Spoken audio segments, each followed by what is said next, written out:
You are tuned in to the Grand Rising Experience, a journey into self-acceptance and forgiveness through the ancestral birth and earth stories that will forever transform your mess into your medicine. This is how we learn to heal and how we learn to be love. This is the Grand Rising Experience.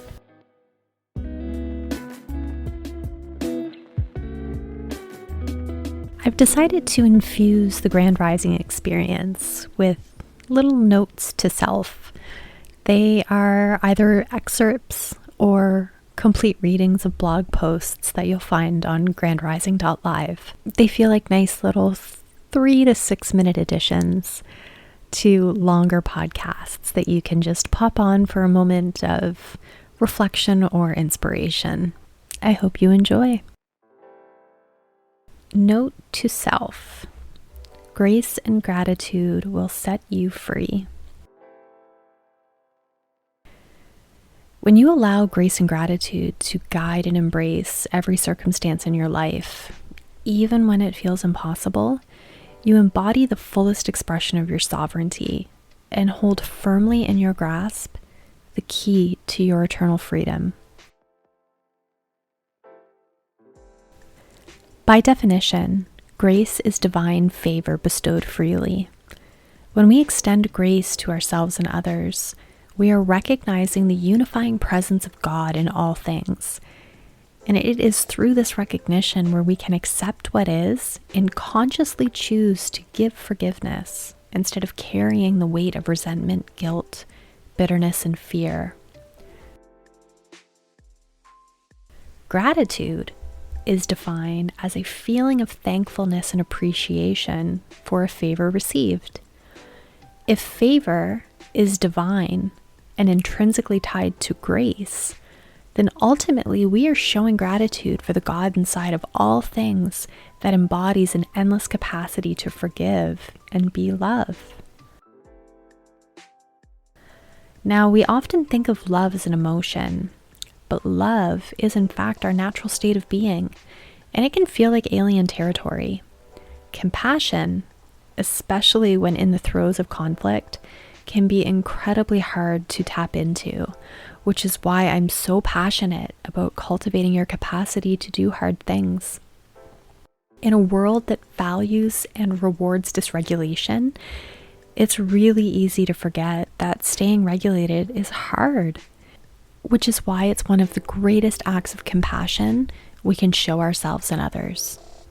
When we're not able to exude compassion, we then have a responsibility to rise into grace and gratitude for the lessons being revealed, instead of defaulting into the shame and condemnation that's so easy to feel. And this is all easier said than done, trust me, I know.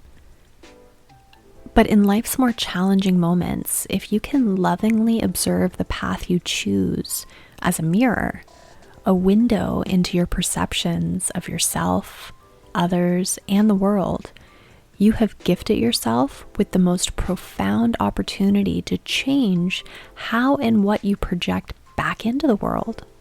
Know that it's always your divine right to choose grace and gratitude as the highest expression of your free will, to rise above your ego and wounding and choose to see things differently and be the embodiment of love, even when it's unpopular and especially when it feels impossible.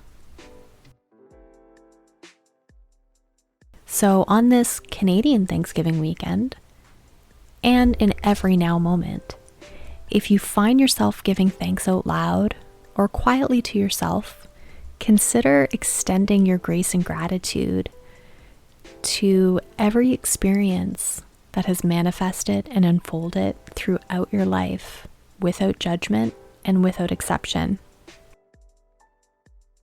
To all thoughts, ideas, and beliefs that your soul's vessel is incapable of anything but divine perfection.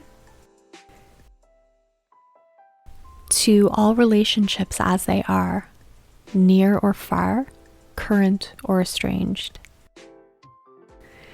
To all guilt and resentment, old or new, resolved or unresolved, insignificant or profound, that you are choosing to carry.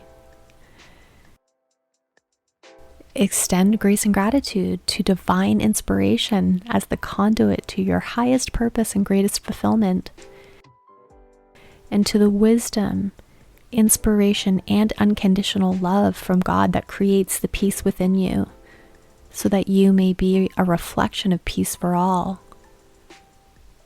And specifically, extend grace and gratitude to be free from past pain, future worry, and to be in the eternal now, choosing to dwell in the peace of the moment where all is unfolding in divine perfection.